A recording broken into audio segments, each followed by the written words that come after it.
What's going on, family? I'm Scrapbook Boxing, the Museum of the Forgotten Fisticuffs series. I would like to introduce to you my number 9 greatest boxers of all times. Yes, I said boxers, plural. My number 9 consists of 3 amazing fighters. Tony Canzoneri, who was a 3-weight division champion. Benny Leonard, better known to the boxing community as the Ghetto Wizard. And Johnny Dundee, those who know him as the Scotch Wop. Let's discuss the career of Tony Canzoneri. Now, Tony Canzoneri was born November 6, 1908 in Slendale, Louisiana. He was managed by Sam Goldman. He stood 5 foot 4 inches. And his boxing career spanned from January 17, 1925 to November 1st, 1939. With Tony Canzoneri, I would like to discuss his opponents. I want to give you a better understanding of why I chose Tony Canzoneri. I believe he's one of the most underrated world champions of all times. Not to those who understand boxing, of course, but those who look at boxing for entertainment purposes and entertainment purposes only. Well, you're going to learn a little bit about Tony Canzoneri. He was in the ring with Archie Bell and Georgie Mack, Sonny Smith and Davey Abad, Enrique Saravio, and Andre Roches. Bushy Graham, California Joe Lynch, Herman Picklick, who had a twin brother, Johnny Dundee, Alicio Fernandez, Charles Bud Taylor, and Pete Neto. Pete Nebo was a very good fighter. I'll discuss him in another video. Benny Bass and Bobby Garcia, Harry Blitman and Chick Suggs, Al Singer. In fact, when he faced Al Singer had knocked out a fighter by the name of Sammy Mindell. He was trained by Joe Lewis's trainer, Jack Blackburn. But when Al Singer knocked out Sammy Mindell, Tony Canzoneri 6 months later knocked out Al Singer in 1 round. This was on December 14th of 1928. But Tony Canzoneri would also take on Eddie Anderson. They called him Cowboy Eddie Anderson. He was another good fighter. I'll discuss him one day. Joey Singar. Eddie Anderson would win the featherweight championship title. And Tony Canzoneri would pick up that crown. He would also take on Jackie Kid Bird for the junior welterweight championship title. He would knock him out in brilliant fashion. He would take on Joe Click and Sammy Mindell, Goldie Hess, and Billy Patrol, who was known as the Fargo Express, Al Bummy Davis and Tommy Grogan, Cecil Payne and Jimmy Vogue, Kid Chocolate, the Cuban Bong Bong. Fought him in New York's Madison Square Garden. He would take on Johnny Jaddick, who was also a champion, Vic Barone, and Sammy Fuller. I remember when Sammy Fuller took on young Peter Jackson in New York's Madison Square Garden. Canzoneri would take on Eddie O'Keefe. He would take on Eddie Kid Wolf and Billy Townsend, Wesley Ramsey, and Cleo LeCantley. Leo Ruddock and Eddie Zivick, Lou Ambers, and Bobby Poncho. Barney Ross, battling Shaw, Baby Arizmenzi, and Jimmy McLaurin, just to name a few.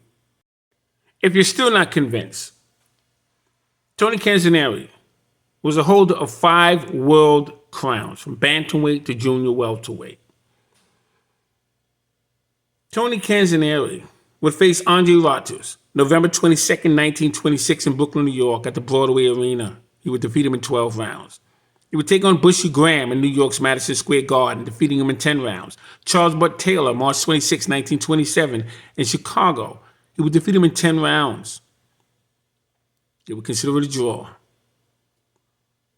For the NBA Bantamweight Championship title, Tony Canzoneri was a very young fighter during that time. I believe he was the age of 17. June 24th, 1927. He would fight a fighter in Chicago. He would lose in 10 rounds. It would be for the NBA Bantamweight Championship crown. That would be a rematch with Charles Bud Taylor. He would face California Joe Lynch. 10 rounds, he would defeat him. Eddie Anderson, Pete Saramento, Iowa Joe Rivers at the Broadway Arena.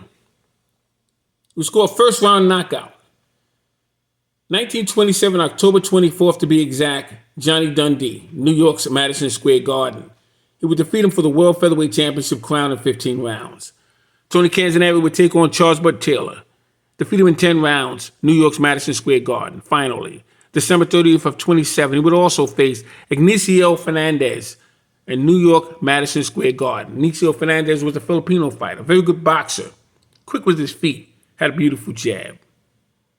Tony Canzoneri would face Jackie Kid Bird and Benny Bass, Billy Patrol, as I said, the Fargo Express, Johnny Farr, and Sammy Fuller. He would take on Al Singer, Joe Click, Tommy Grogan, Phil McGraw, Andre Ratis, and Joey Sungar. He would lose the Junior Welterweight Championship crown when he take on Johnny Jadek, 10 rounds, in Philadelphia, Pennsylvania. January 18th, 1932. Now, July 18th of 32, he would lose 10 rounds in a rematch with Johnny Jadek. That bout also took place in Philadelphia.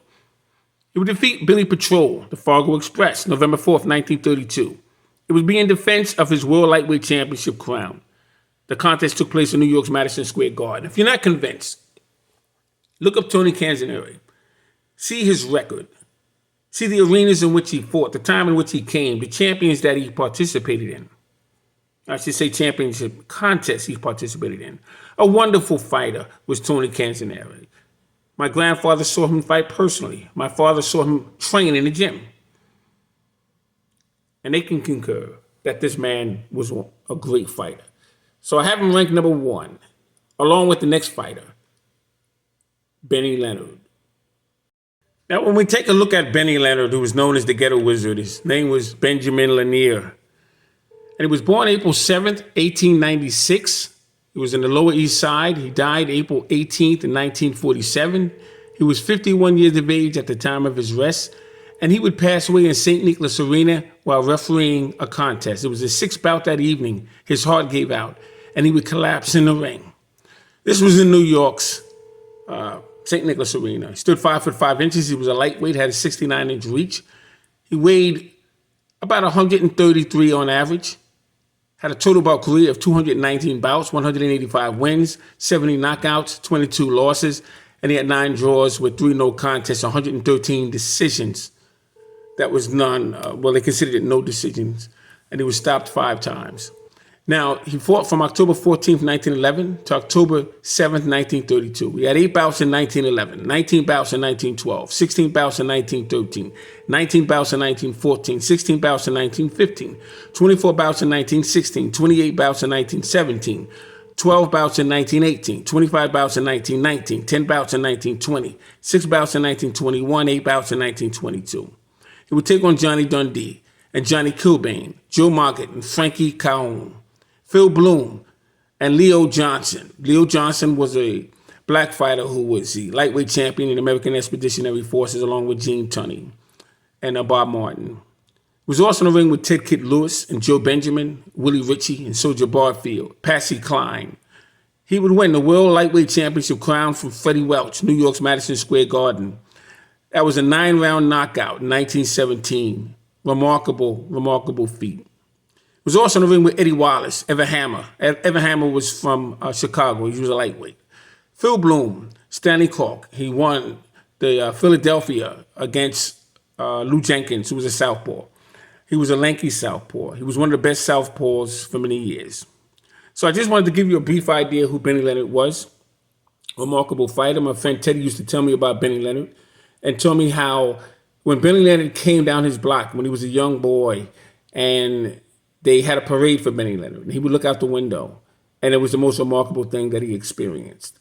So Benny Leonard and Tony Canzoneri and Johnny Dundee.